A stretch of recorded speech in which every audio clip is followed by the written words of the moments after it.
There is a list.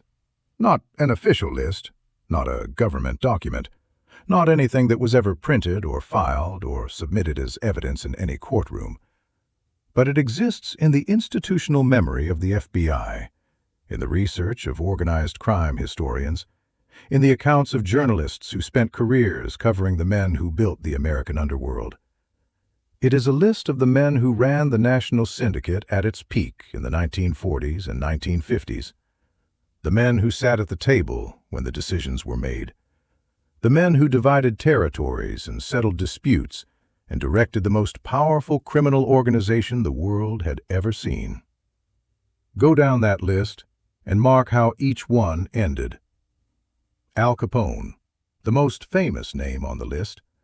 Federal penitentiary in 1931, released in 1939 with his mind destroyed by the syphilis that had been eating it for years. Dead in 1947 at 48 years old, a broken man in a Palm Beach mansion, unable to hold a coherent conversation, unable to remember the name of the empire he had built. He spent the last years of his life fishing and playing cards with the mental capacity of a child. The man who once ran Chicago died in undignified confusion. Bugsy Siegel, shot through the window of his rented house in Beverly Hills in 1947, 41 years old. The first bullet entered through his right eye. He was dead before he hit the floor. The syndicate made the decision, and the syndicate carried it out, and nobody was ever charged, and the case was never officially solved. He had been one of the most feared men in America. He died reading a newspaper. Lucky Luciano, the architect of modern organized crime in America, the man who restructured everything, who created the Commission, who turned a collection of violent ethnic gangs into a functioning national enterprise, deported to Italy in 1946 after a deal that commuted his sentence in exchange for wartime cooperation with the Navy. Spent the rest of his life in Naples and Rome, in exile, watched constantly by Italian authorities, cut off from the organization he had built, dependent on visits and wire transfers from people who still respected his name. Died of a heart attack at a Naples airport in 1962. He was 64 years old, and he died trying to get back to a country that had permanently expelled him. Frank Costello, the Prime Minister of the Underworld, the most politically connected man in organized crime, the man who had more judges and politicians on his payroll than anyone in history. Shot in the lobby of his Manhattan apartment building in 1957 by a gunman sent by Vito Genovese, who wanted his position. The bullet grazed his skull. He survived. But the attempt broke something in Frank Costello that had never been broken before. He stepped back. He retired from active leadership. He spent his final years as a diminished figure, his power gone, his network dismantled, his reputation intact, but his empire belonging to someone else. He died in 1973 at 82, which makes him something of a statistical anomaly himself, though nothing like what Meyer Lansky would become. Vito Genovese, the man who ordered the hit on Frank Costello, the man who clawed his way to the top of the most powerful family in New York through a combination of genuine strategic intelligence and absolute ruthlessness. Federal narcotics conviction in 1959, sentenced to 15 years. Died in federal prison in 1969. He died in a cell. The man who wanted to control everything died owning nothing.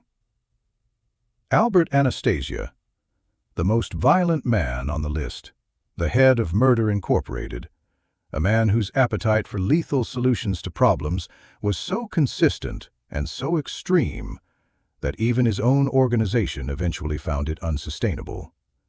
Shot in the barber's chair of the Park Sheraton Hotel in 1957. 2 gunmen walked in while he was getting a shave. He never stood up. He died in the barber's chair with a hot towel on his face and his eyes closed, which is the closest thing to a peaceful death that Albert Anastasia was ever going to get. Joe Adonis, deported in 1956, died in Italy in 1972, another exile, another man who spent his final years in a country he had left as a child, surrounded by people who spoke a language he had almost forgotten, cut off from everything he had spent his life building. Tommy Lucchese, cancer, 1967. He died in his own bed, which puts him in the minority on this list, but the cancer that killed him was a long and brutal process that stripped everything from him in stages, and the organization he had spent decades building was already transitioning to new management before he was gone.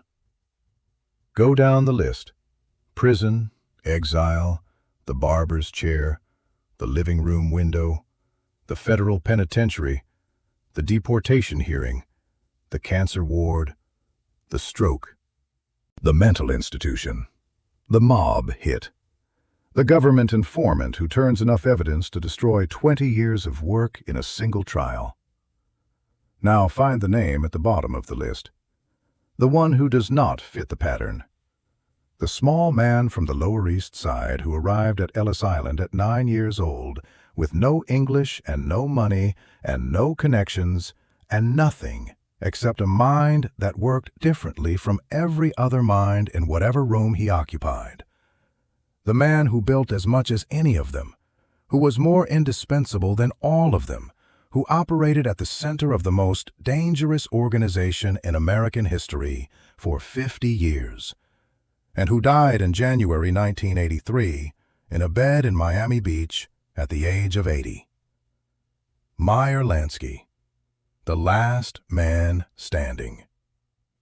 The question that nobody has ever fully answered is how. How does one man navigate 50 years in the American underworld, an environment where the average career ends in death or imprisonment within a decade, and come out the other side at 80 years old, having never been convicted of a serious crime, having never been shot, having never been deported, having died in his own bed, surrounded by family? What does a man have to be? What does a man have to do? What does a man have to understand about the world that the other men on that list did not understand? The answer is not simple. It is not one thing. It is a combination of intelligence and discipline and an almost preternatural ability to see around corners, to understand not just where things are, but where they are going, to make decisions based on the second and third order consequences rather than the immediate gratification that destroyed so many of the men around him. But it is also something more fundamental than any of those things. It is the answer to a question about identity, about what Meyer Lansky was and what he was not, and how the difference between those two things saved his life repeatedly over 50 years. To understand how he survived, you have to start with what he chose not to be. Meyer Lansky chose, very early and very deliberately, not to be powerful in any visible sense. He chose not to have a title, not to run a family, not to control a territory, not to be the man whose name appeared on organizational charts or in FBI files as the head of anything. He chose to be indispensable without being prominent, to be necessary to everyone without being controlled by anyone, to sit at the center of the web without appearing to be the spider. This was a choice, not a limitation, not a failure to achieve power. A deliberate strategic selection of a specific position in the ecosystem that was far safer than the alternative positions occupied by the men whose names people knew. The men whose names people knew were targets. Al Capone was famous. He was on the cover of Time magazine. He was the subject of newspaper features and radio programs. His face was recognized by millions of Americans. And that visibility, that fame, that prominence was exactly what made him prosecutable. It gave the federal government a political incentive to come after him. It gave the IRS a publicly recognized target to focus their resources on. It made his conviction into a trophy that careers were built around pursuing. Capone's fame was the instrument of his destruction. Meyer Lansky had no fame. He had a name that appeared in FBI files and in the testimony of informants and in the research of journalists who knew what they were looking at. But to the general public, to the ordinary American who read the newspaper and watched the television news, Meyer Lansky was not a household name. He was not a figure of cultural mythology. He was not someone whose conviction would generate headlines or make careers. He was a small man in a dark suit who was impossible to photograph interestingly, and who never said anything quotable to anyone who was going to repeat it. This invisibility was not accidental. It was cultivated with the same care and precision that he applied to every other aspect of his operation. When reporters approached him, he was polite and said nothing. When subpoenas arrived, he answered the questions he was legally required to answer, and nothing more. When the FBI put him under surveillance, he gave them nothing to see. A man who walks his dog and eats at the same restaurant and visits his grandchildren and goes to the doctor and reads the newspaper is a man who is very difficult to build a dramatic case around. The second thing Meyer Lansky chose not to be was violent. This requires clarification. Meyer Lansky was not a pacifist. He was not a gentle person who happened to find himself adjacent to violent men. He understood violence. He had authorized it.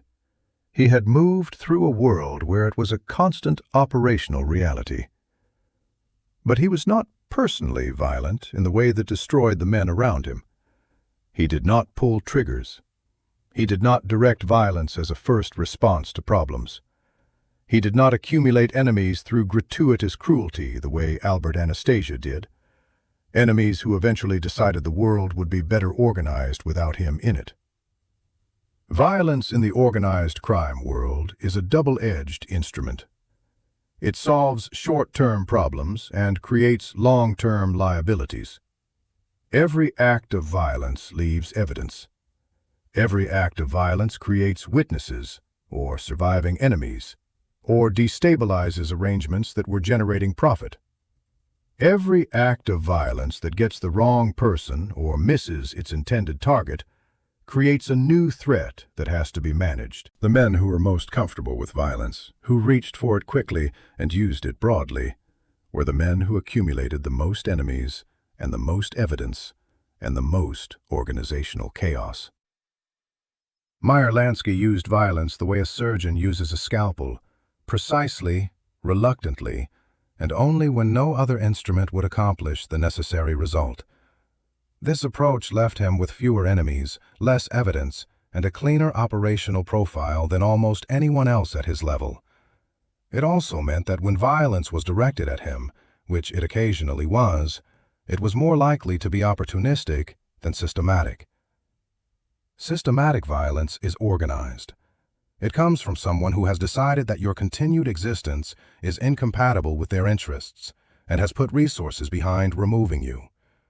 You accumulate that kind of enemy by being threatening in a specific and personal way. Meyer Lansky was careful never to be that.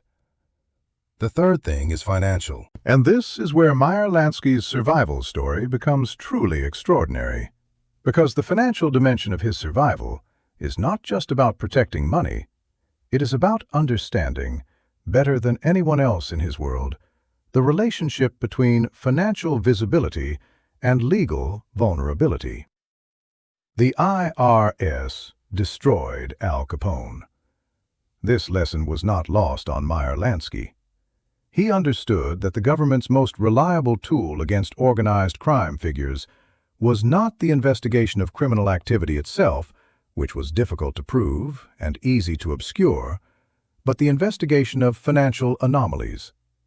A man who spends more money than he can explain is a man who can be convicted without ever being proven to have done anything more specifically criminal than failing to pay taxes.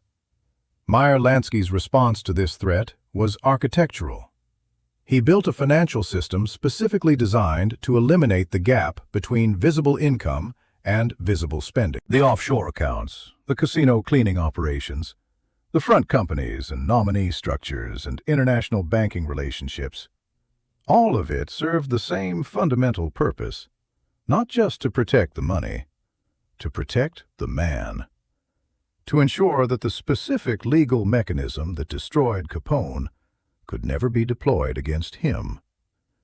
It worked. The IRS and the FBI spent decades building tax cases against Meyer Lansky, and none of them succeeded. The most serious attempt came in the early 1970s, when prosecutors brought charges related to skimming from Las Vegas casinos. The case dragged through the courts for years. Meyer Lansky fought it with the resources and the legal sophistication of a man who had been anticipating exactly this moment for decades. The charges were eventually dropped. He was in his 70s by then, and the government had spent enormous resources and come away with nothing. The fourth dimension of his survival is relational. And here you get into the part of the story that is hardest to quantify, but maybe the most important. Meyer Lansky was genuinely useful to almost everyone he interacted with. Not useful in the transactional sense of someone who provides a service and moves on. Useful in the deeper sense of someone who makes the people around him more capable, more organized, more financially sophisticated than they would be without him. Every boss in the syndicate made more money because Meyer Lansky was managing the financial architecture of their operations. Every arrangement he structured was more durable and more profitable than what it replaced. Every problem he solved stayed solved. This created a specific kind of protection that was different from any other kind of protection available in his world. It was not the protection of fear, which lasts only as long as you are more frightening than the person who wants to harm you. It was not the protection of political connections, which lasts only as long as the politicians are in office. It was the protection of being too valuable to lose, of being the person whose absence would cost everyone in the organization more than his presence ever could. No one in the syndicate had an incentive to move against Meyer Lansky, because no one could identify a scenario where moving against him left them better off. He was the accountant, the architect, the financial intelligence. Without him, the whole operation was less profitable and less durable.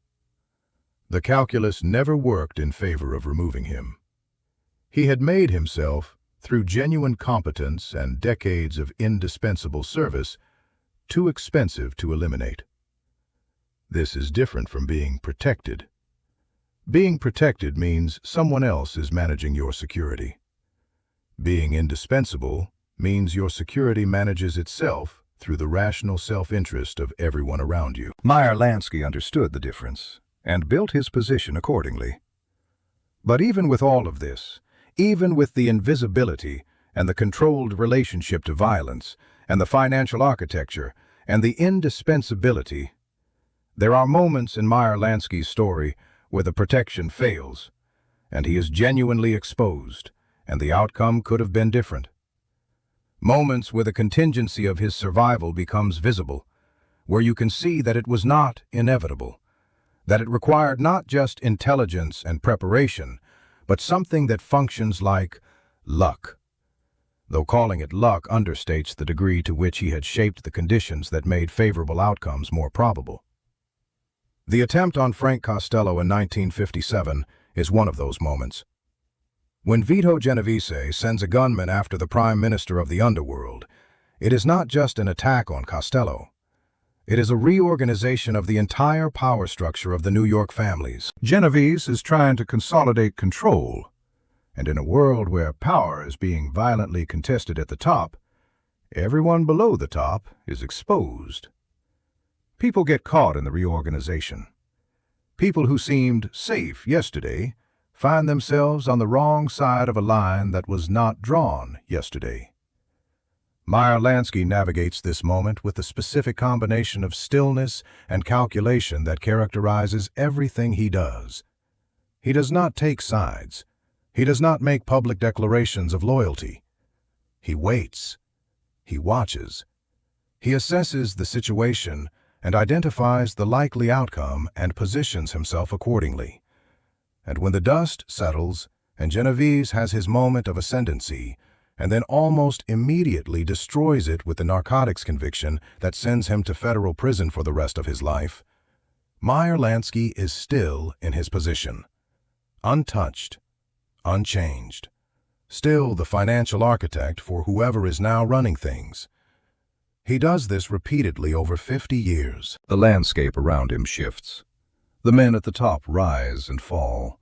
The organizations restructure and consolidate and fragment and reconsolidate. The government initiatives come and go. The Kefauver Committee, the McClellan Committee, the Kennedy Justice Department, the strike forces of the 1960s and 1970s. Each one focuses its energy on the most visible targets, the family bosses, the violent operatives, the men whose faces are in the newspapers. Meyer Lansky watches each wave arrive and recede, and when it recedes, he is still there. The last decade of his life, the 1970s and into the early 1980s, is both the most diminished and, in some ways, the most revealing period. The Havana Empire is gone, lost to the revolution in 1959. The Las Vegas operation that he helped build has been largely taken over by corporate casino companies who do not need his services. His health is declining. He has a heart condition. He is in his 70s and then his 80s, and the world he built in is changing around him in ways that no longer require what he specifically provides. But the FBI is still watching. The surveillance that has been continuous since the early 1950s does not end because Meyer Lansky is old. It does not end because the Havana Empire is gone, or because the Las Vegas skimming case collapsed. The institutional momentum of 50 years of investigation cannot simply be switched off. There are agents who have spent their entire careers on this case. There are files that fill warehouses. There is a conviction that somewhere in the accumulated intelligence there is enough to finally do what 30 years of effort have not accomplished. They watch him walk his dog. They watch him eat at his regular restaurant. They watch him go to the doctor and visit his grandchildren and read the newspaper on the bench outside his apartment building. They watch a small old man in a white undershirt living the life of a retired accountant from the Bronx. And they cannot touch him. In the final years, when journalists occasionally manage to sit with him and ask their questions, Meyer Lansky is thoughtful and careful, and occasionally willing to say something that gets close to the truth without crossing into territory he considers dangerous. He talks about his life in the immigrant communities of the Lower East Side. He talks about what America was and what it promised and what it delivered. He talks about his family with evident love. He is a grandfather. He is a man who has outlived his world. He does not talk about the money. He does not talk about the architecture. He does not provide the confession that would make the FBI's 50 years of effort feel worthwhile. He smiles when the subject comes up and changes it with the ease of a man who has been changing that particular subject his entire life. January 15th, 1983. Meyer Lansky is 80 years old. He is in Cedars of Eden Medical Center in Miami. The lung cancer that has been present for months has progressed to the point where there is nothing left to do. His family is with him, his wife Anne, his children, his grandchildren. The FBI surveillance that has followed him for 30 years is presumably still in place outside the hospital. There are probably agents in the parking lot. He dies quietly, without drama, without final words recorded by anyone who has published them, without confession or revelation or the dramatic gesture that might have made his death the occasion for some kind of narrative closure. He is 80 years old. He has outlived everyone. Al Capone, dead at 48. Bugsy Siegel, dead at 41. Lucky Luciano, dead at 64. Vito Genovese, dead in a federal prison cell. Anastasia, dead in a barber's chair. Frank Costello, a shadow of himself for the last 15 years of a life that ended in 1973. Joe Adonis in Exile. Tommy Lucchese in a cancer ward. Everyone on the list gone. Meyer Lansky dies in January 1983, having never spent a day in a federal prison for anything serious, having never been deported, having never been shot, having never had the financial empire that the FBI spent 50 years documenting fully exposed to legal seizure. The estate that his family files with probate court shows $57,000 in assets. The auditors who go through his affairs after his death find exactly what they expected to find, which is almost nothing. The offshore architecture that they have theorized about for 30 years does not suddenly become visible because its architect has died. It was designed to survive him. It is doing exactly that. The statistical improbability of his life cannot be overstated.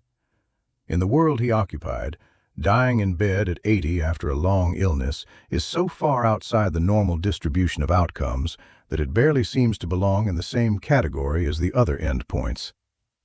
It is not just that he survived longer than his contemporaries, it is that he survived in a completely different mode, without the violence or the imprisonment or the exile or the institutional destruction that ended every other career at that level. What Meyer Lansky figured out, which none of the other men on the list figured out, is that the most dangerous thing you can do in a dangerous world is become the most powerful person in that world.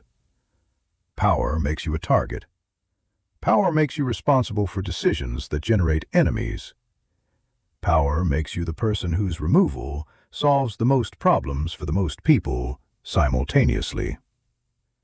The most powerful men in the syndicate were precisely the most exposed, because their power made them worth coming after, worth the effort of the federal investigation, worth the risk of the internal reorganization, worth the cost of the hit. Meyer Lansky never had that kind of power, which meant he never had that kind of exposure. He had something better than power. He had indispensability. He had the invisible position at the center of the architecture that made the power of others possible. He had the thing that powerful men needed and could not build themselves. And that position, which looked from the outside like a subordinate role, like the accountant to someone else's enterprise, was, in fact, the safest and most durable position available. It was the position that kept him alive when everyone else was gone. The last man standing, not because he fought hardest, not because he was most feared, but because he understood, earlier and more completely than anyone else in his world, that the goal was not to be the last man fighting. The goal was to be the last man still there when the fighting was over. Meyer Lansky achieved that goal. He was 80 years old in a hospital bed in Miami, with his family around him, when the last battle of his 50-year war ended, and the government that had spent a generation trying to break him closed its files and went home. If this story of the most improbable survival in American criminal history, of the man who outlived every enemy and every ally and every investigator who came after him, moved you, subscribe to this channel, because the full story of what Meyer Lansky understood about power and survival and invisibility is still being studied by people who have never heard his name. Drop a comment. Tell me which ending on that list surprises you most. And remember this: in any dangerous game, the winner is rarely the strongest player. It is the one who understands the game at a level the other players never reach. Meyer Lansky understood, and he outlived them all. There is one more element of this story that deserves its own space. It is the element that most separates Meyer Lansky from every other figure in his world. Not the intelligence, not the financial architecture, not the political sophistication. Something quieter and less celebrated, and in some ways more impressive than any of those things. It is the element of his private life. of what Meyer Lansky was when he was not being Meyer Lansky, the financial architect of the American underworld. He was a father. He was a husband. 3 times a husband, in fact. A life detail that hints at the complexity of maintaining any ordinary human relationship from inside the position he occupied. He was a grandfather who, by the accounts of people who knew him in his final decades, was genuinely, uncomplicated present for his grandchildren in the way that his professional life never allowed him to be fully present for his children. He was a reader, a man who consumed books seriously and thought about what he read, and formed opinions that he was willing to share in the rare conversations where he let his guard down enough to be a person rather than a performance. He was, in the testimony of people who knew him personally rather than professionally, unexpectedly funny, dry and precise, and occasionally capable of a specific kind of wry observation about the situation he found himself in that suggested he never entirely lost the ability to see the absurdity of it. A man who spent 50 years being the most financially sophisticated criminal in America, who built offshore architectures that changed global finance, who was surveilled for 30 years by the full resources of the federal government, and who ended up eating soup alone in a modest apartment in Miami Beach with an FBI agent in the parking lot.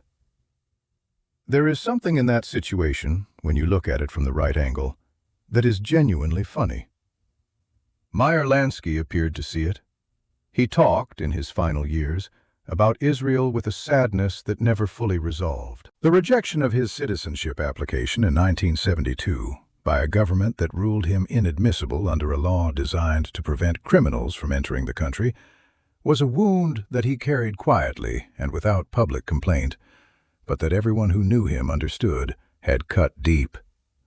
He had considered himself Jewish before he considered himself anything else, had organized physical resistance to Nazi groups in America in the 1930s, had contributed substantially to Israeli causes over decades.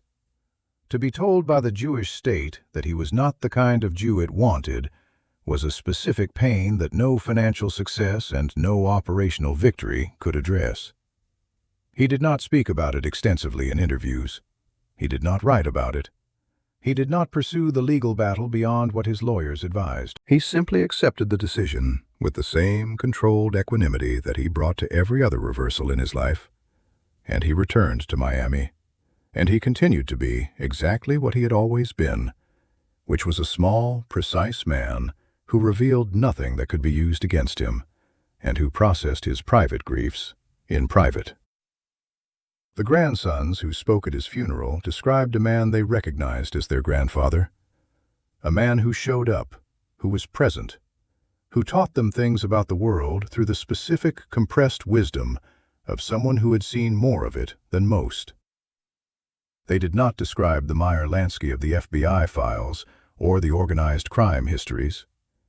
They described someone who loved them and showed it in the direct way of old men who have stopped performing and are simply being themselves.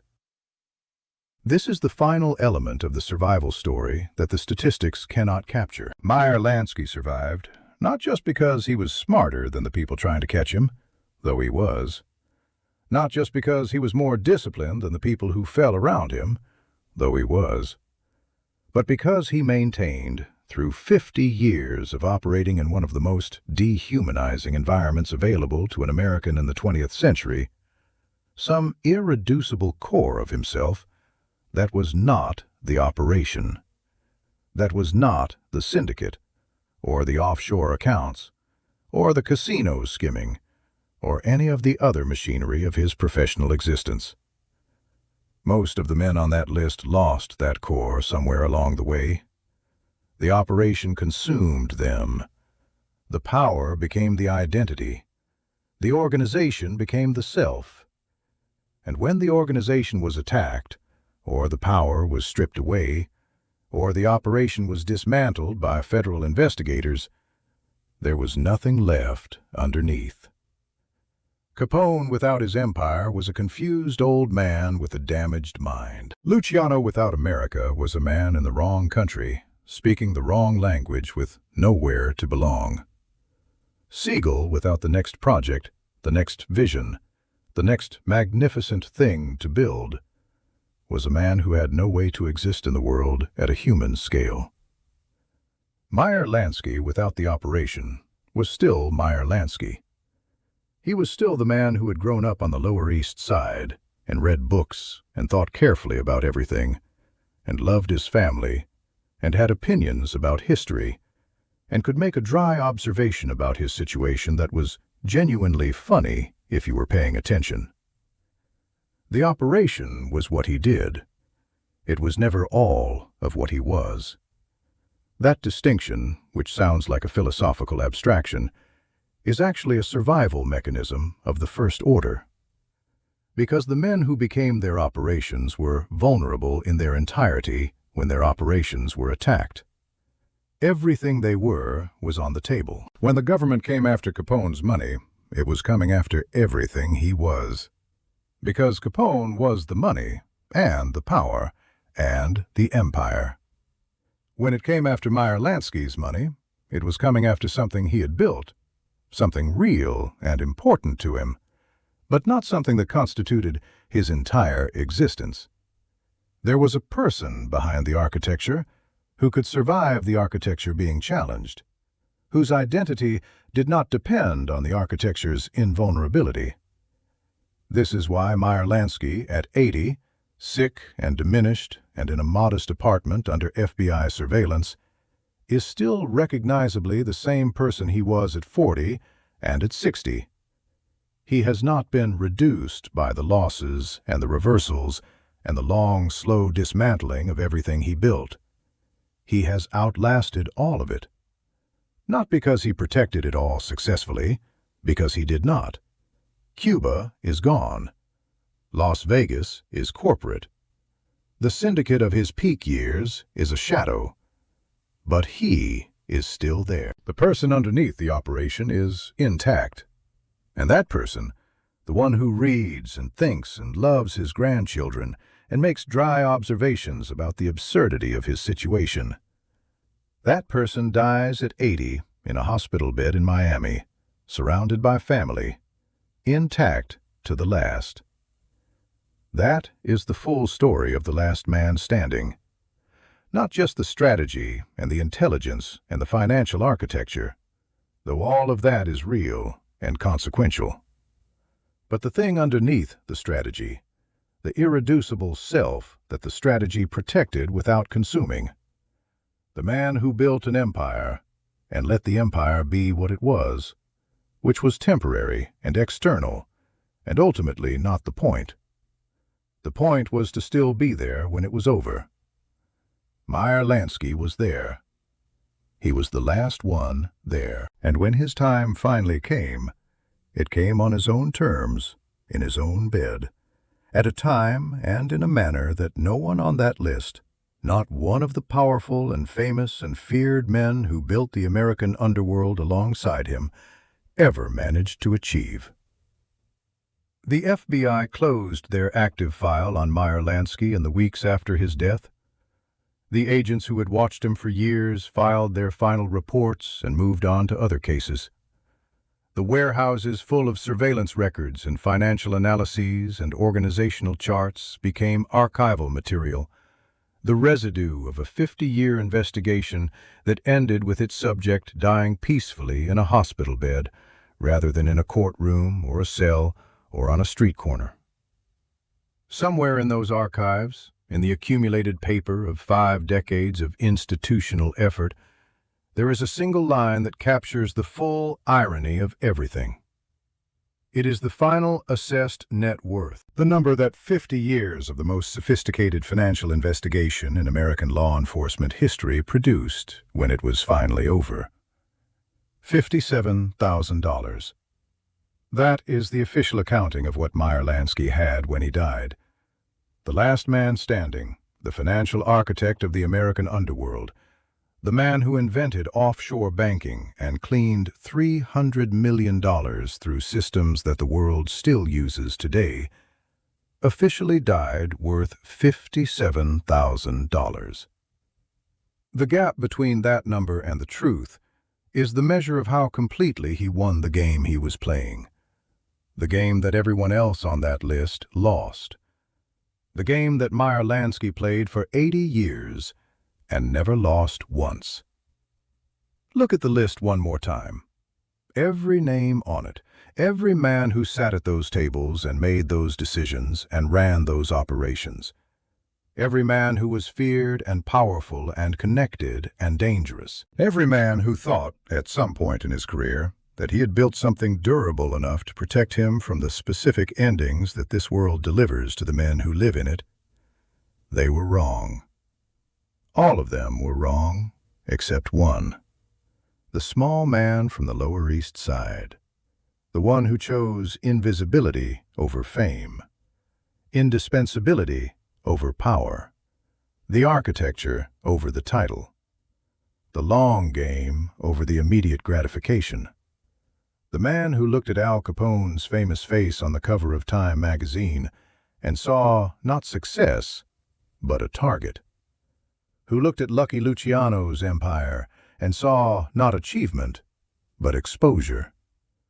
Who built everything they built and more without any of the vulnerability that came with the visible position, and who walked away from it all at 80 years old, having never lost the thing that mattered most, which was the freedom to be himself on his own terms until the very end. The last man standing, Meyer Lansky, the only one who figured out how.